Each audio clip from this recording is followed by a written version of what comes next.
Iti la Trinidad Benguet, pakasaknan ti lokal na gobyerno ti panakatarimaan ti CCTV cameras para iti seguridad ti publiko.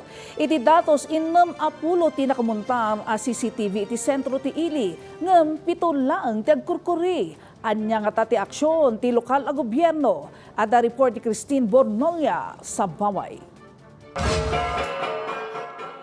Tunggal ada iti mapaspasama ka krimen iti may sa alugar, may sa kadagiti katulungan iti pulisya dagiti closed-circuit television wenno CCTV.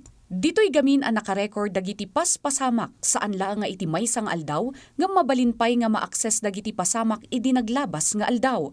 Isuwa para iti la Trinidad Police Station, dakkel ti maitulong na dagiti CCTV iti crime prevention ken crime solution.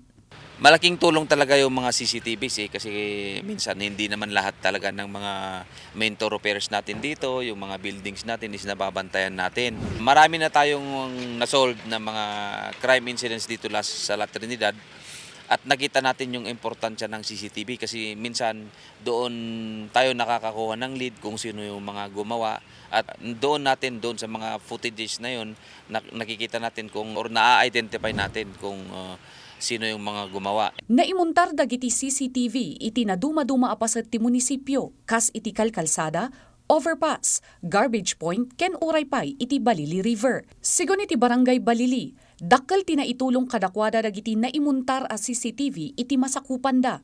Sigon iti kapitan, gapo iti CCTV, makita da dagiti aglablabsing iti ordinansa kas ti anti-muma, ken no smoking. Kanayon damot lang mawanwanawanan dagiti lugar, apakapaspasamakan dagiti na duma-duma a krimen kas ti panagtakaw, ti pagsayaatan na dagiti CCTV, adaan iti face can plate number recognition. Plano pa iti barangay anayunan dagiti naimuntar a CCTV. Bali yung CCTVs natin dito is marami nang naitulong, lalo na dito sa peace in order natin. Hindi lang peace in order kasi pati yung mga naninigarilyo, pati yung nagmumumo nakikita namin. Okay. And sinasalubong lang ng mga enforcers natin na bibigyan sila ng ticket. Kabayatan na, pangpanggapan ti lokal na gobyerno ti La Trinidad ang maadaan iti operational center tapno agbalin a centralized dagiti amin a CCTV. This year, we'll be having one particular program na isa-centralize po natin. Lahat ng CCTV natin ay kakabit po natin sa ating operation center. Ito po ang option po natin, ito po itatayo dito po sa 4th floor ng MDRR building. Christine Bornolia sa Baway para iti Pambansang TV iti Baro a Pilipinas.